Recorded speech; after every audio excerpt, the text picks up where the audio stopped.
are still watching The Perspective with Sonita Lontoh. Now, Sonita, it's funny you mentioned, it's interesting that you mentioned how Indonesia, perhaps, it's just an example how an emerging economy like Indonesia should leapfrog. Now, what would Indonesia need to do that?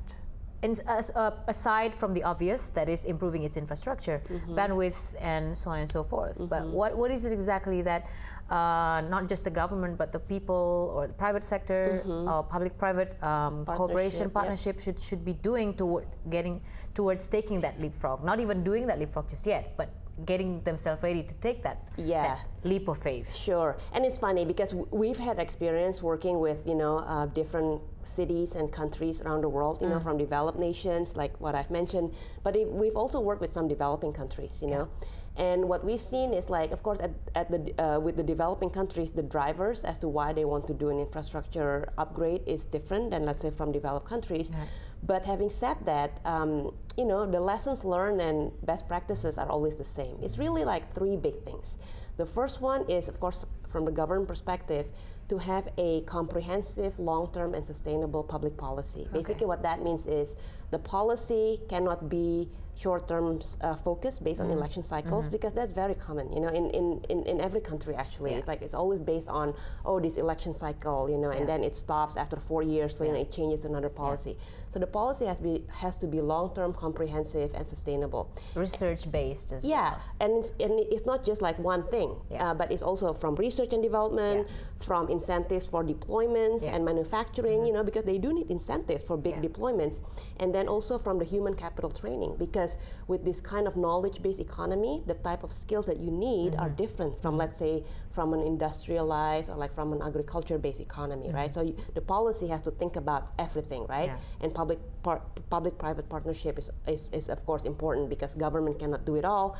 Basically, government set the framework, but then private sectors also come in to help with the knowledge, with the technology, with the funding, and so on and so forth. And then the second is from the technology perspective. So from the most part, the technology actually works. However, if you can imagine, right, if you want to connect all these billions of devices, the device have to be able to talk to one another, like in a seamless and secure, communicate with one another in a seamless and secure way. And with that, you need like protocols, would it be an IP-based device, so that device A can talk to device B and, to all of the other devices. So the industry needs to keep working in building this technology ecosystem to ensure that the solutions can interoperate easily and securely with each other. And then last but not least, I think it's the job of everyone is to educate the consumers about the benefits. Because I think what we've seen is, even in developed countries, like a lot of people, especially industry and government, think of it just as an infrastructure play. So they're like, well, this is like an infrastructure upgrade. We don't need to educate consumers, we'll just do it. And then, like, as they're doing it, of course, there are some challenges, because the deployments are usually like multi-year. It might touches people's homes, and then people get mad because they don't know what you're doing. What are you doing, like, with my meter? Are you putting in smart meters to like checking up on me, like blah, blah, blah. So I would say, like, consumer education is very important.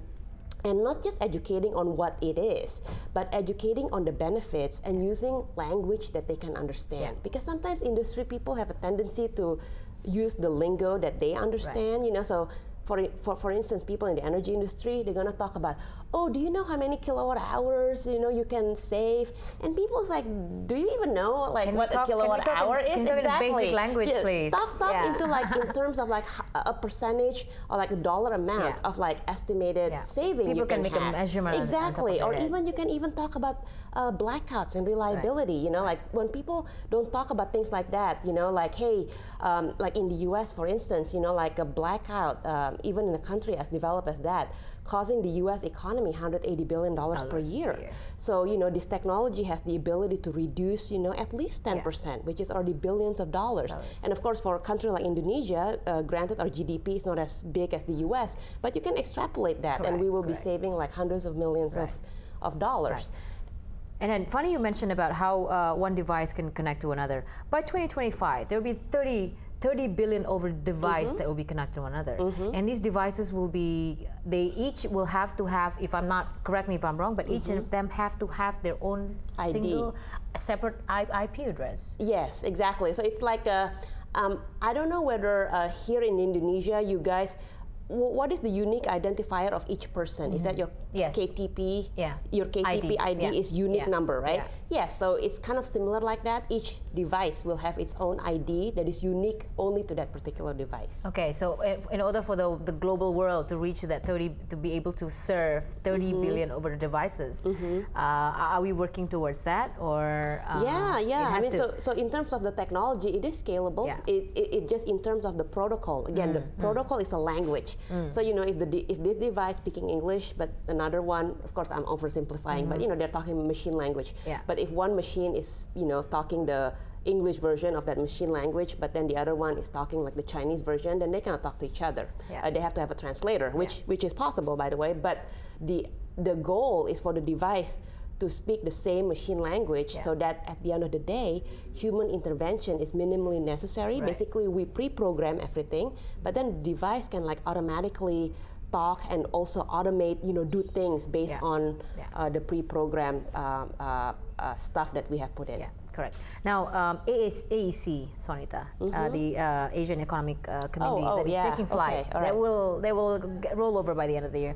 Now, this would open up to, of course, a freer flow of products, services in Southeast Asian countries. So, how can Indonesia or Southeast Asian nation can leverage from this openness of market, and especially with the Internet of Things, and how should Indonesia take the lead on making sure that this is the application of IoT, or should what is your perspective on this, Indonesia's readiness, or maybe AEC's readiness towards embracing the AEC? Yeah, that is a very interesting question. Well, first of all, I think the AEC is a good idea, because I think no single Southeast Asian nation can stand on its own. I mean, granted, we're the largest, we're 250 million people, but with everyone, we're 600 million, which is the size of the EU, which is, then it becomes more formidable, right? Both from an economic perspective and also from a political power perspective, military perspective, and so on and so forth. In terms of Indonesia readiness, of course, my personal opinion is I think Indonesia should lead, because we're the largest economy. We are the largest by population as well. We should lead.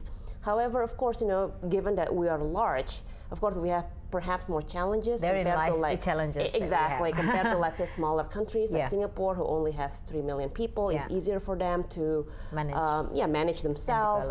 But then, I guess, in terms of readiness, I think each country are on a different scale of readiness in terms of technology, and also in terms of operating within the global scheme, but I'm very positive that I think Indonesia should take the lead, because I think by nature we're already given the leadership position.